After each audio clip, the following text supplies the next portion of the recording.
Monsieur le maire. Alors sur ce dossier, nous regrettons à nouveau que le conseil municipal soit appelé à se prononcer sur des batailles de chiffonniers entre les membres de votre liste et que le contribuable, par les frais d'avocat, soit appelé à en payer la note. Nous regrettons que vous ne disposiez d'aucune autorité pour empêcher ces dérives et les régler afin d'éviter qu'elles encombrent et polluent le débat public. Il faut que les Grenoblois comprennent que ces deux colistières d'une liste qui s'appelle pourtant Grenoble en commun, démontrant la véracité de l'appellation, s'accusent entre elles. Une querelle sémantique de haut niveau devra donc être tranchée par les tribunaux.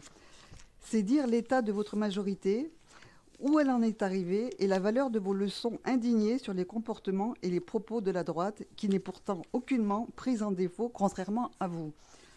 Alors que vous ne déposez pas plainte sur les actes de délinquance dont la ville est victime, vous encombrez les tribunaux de vos querelles internes et vous ne traitez pas de la vie quotidienne des Grenoblois. Je dois vous dire que cette délibération est malheureusement un symbole représentatif de ce que vous êtes collectivement devenus après 10 ans de mandat.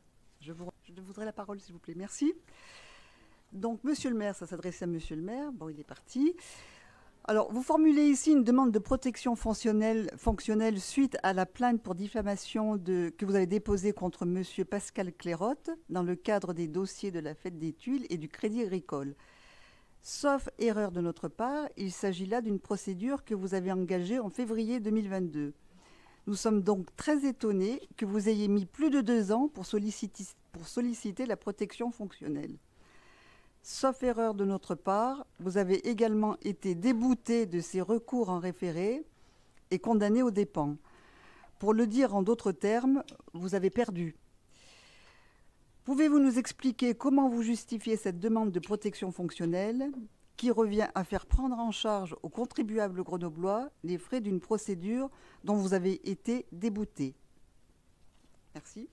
Je suis nouvelle, mais quand j'entends ces propos, je trouve ça scandaleux. Quand je connais la situation financière de Grenoble et d'amener Grenoble encore dans des procès, mais où va-t-on? Où va-t-on?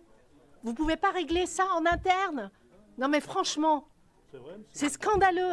Vous pensez aux Grenoblois avec votre taxe foncière qui a explosé? C'est vrai, mais c'est mon gabeau. Et il y en a marre. Très bien. S'il vous plaît. Pardon. Madame Spini a posé une question, parce que moi, comme cette procédure date d'il y a 2 ans, donc je ne l'ai pas en mémoire, les conseillers municipaux ne l'ont pas en mémoire. Est-ce que Éric Piolle a gagné cette procédure ou pas? Voilà, dites-le nous, monsieur Fristo. En fait, c'est pas la question. La question, c'est la mienne. Oui, non, mais j'entends, mais je vais vous répondre. Je vous réponds qu'en fait, la question, ce n'est pas de savoir s'il a gagné ou perdu. La question est que la protection fonctionnelle est un droit qui demande cette protection fonctionnelle et que le conseil municipal doit répondre si le conseil donne ou pas la protection fonctionnelle à monsieur Piolle, comme aux élus précédemment. Allez-y. Oui, donc pourquoi je pose cette question? Si je comprends bien, si vous ne répondez pas, c'est qu'il a perdu, vous ne voulez pas le dire. Ce que je veux dire, ça rejoint ce que dit Chara Ben Taleb. Si le maire de Grenoble engage des procédures, parce que c'est des procédures qui intimident aussi, il faut dire les choses comme elles sont. Quand on pose une procédure pour diffamation, pour des articles de presse, etc., ceux qui sont victimes de ces attaques, eux, ils doivent se défendre à leurs frais. Ce sont en l'occurrence, ce sont des gens qui doivent sortir de l'argent pour se défendre des attaques du maire.